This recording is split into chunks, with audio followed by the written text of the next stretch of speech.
When Bola Ahmed Tinubu compares Nigerians' fuel hardship with Kenyans' palm prices, he is practicing a refined political survival technique known across African compounds as comparative comfort diplomacy, what village elders will call borrowing your neighbor's tomb to explain your leaking roof.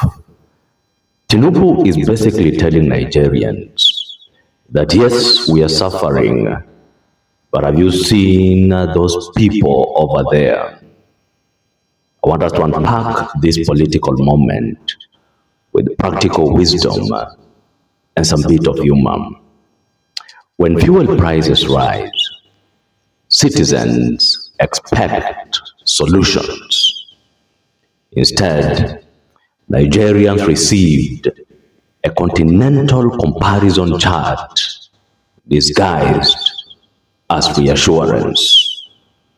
This is the leadership version of telling a man whose shoes are tight, be grateful, your neighbor has no legs.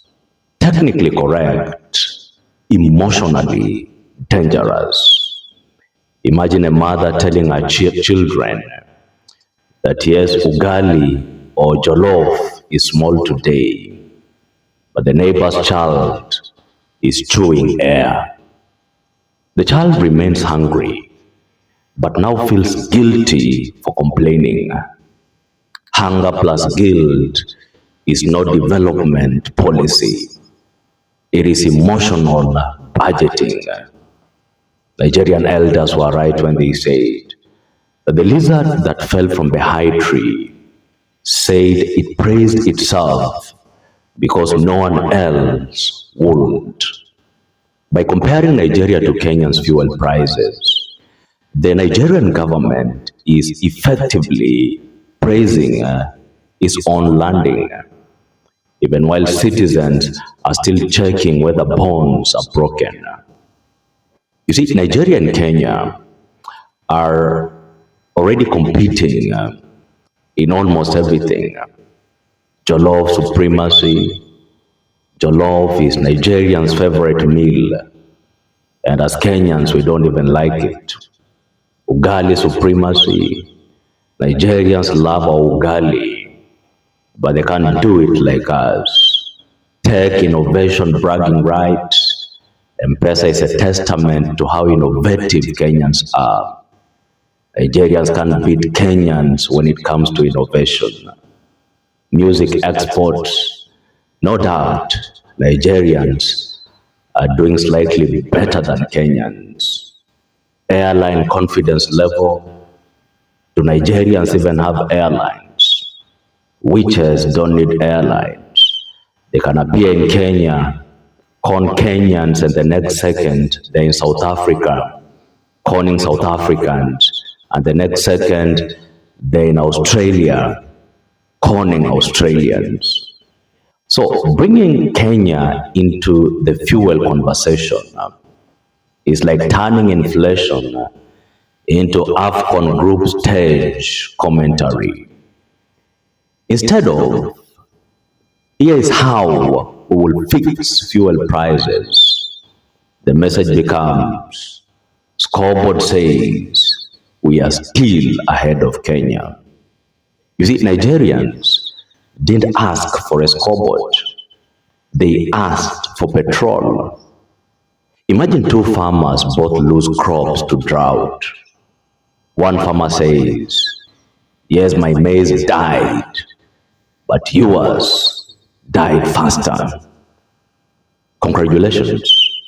Nobody is eating ugali tonight. Kenyan elders were right when they said that when two ghosts fight on a bridge, neither remembers the river below. The bridge here is continental comparison.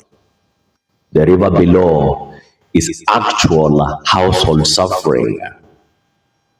Now here comes the masterstroke by Tinubu. Tinubu says thank God it is not worse. You see, the moment policy becomes prayer, just know things are about to get worse. This is the political equivalent of switching from Excel spreadsheet to hymn book mid-meeting. Don't get me wrong, gratitude is noble, but citizens cannot fuel motorcycles with thanksgiving. Citizens cannot fuel their vehicles with thanksgiving. Imagine a mechanic returns your broken car and says, engine still knocks, but thank God the steering wheel works. Sir, we were fixing the engine, not the steering wheel. Nigerian elders were right when they said that God gives rain, but He does not harvest the crops. Citizens are being told to thank heaven. They are quietly asking earth for solutions. You see, across African homesteads, when gods start disappearing mysteriously, elders notice something interesting. The loudest storyteller is really the quietest suspect. By comparing Nigerian situations with Kenyans, attention shifts from why are prices high to are we still better than someone else. That is not economic reform. That is conversation relocation. Imagine a student fails mathematics. Instead of studying harder, he announces, but the whole class failed physics. Technically, impressive logic. Academically, very useless outcome. Nigerian elders were right when they said that the drummer who changes rhythm hopes the dancer forget the mistake. The rhythm changed from policy accountability to regional comparison. But dancers still remember the original beat. Be that as it may, there is a deeper strategy here by Tinubu. You see, comparison creates relative comfort. Comparison doesn't create happiness. Comparison doesn't create progress.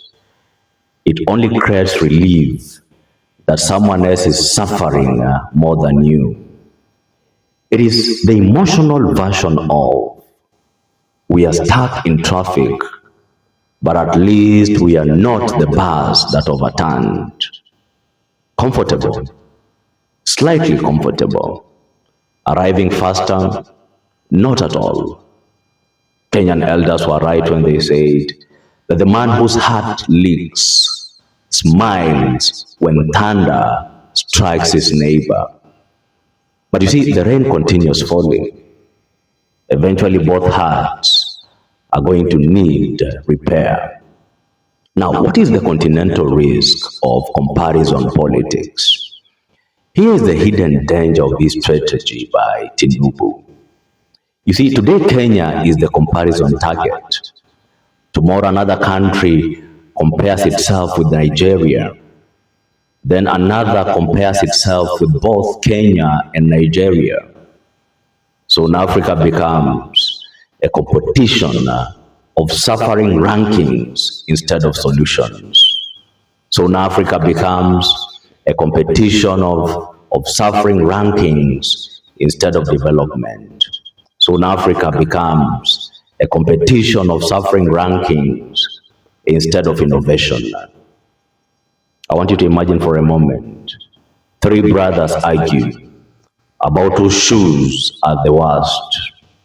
One has torn soles, one has missing laces, one has only one shoe. Instead of buying new shoes, they start forming committees.